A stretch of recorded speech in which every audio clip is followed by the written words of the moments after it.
one is called The White Bird. It's the last one in this book. The god of 18 dreamed of a great white seabird like a ship cut free from its moorings. The white bird is the cross of light that flows on a sea of darkness. The white bird is the life in the throat when the sap is rising. The white bird is what lives in the breast in place of a dead mouse. The white bird comes singing through the golden rain to cut a path through the blackest of waters. The white bird is always on the wing, a restless migrant.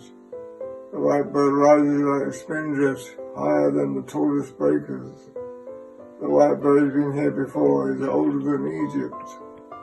Who survived the smoke at the last hour, out of bitter ashes beyond reach of the terror flame, the white bird wings its way to the top of the next mountain. That's the resurrection.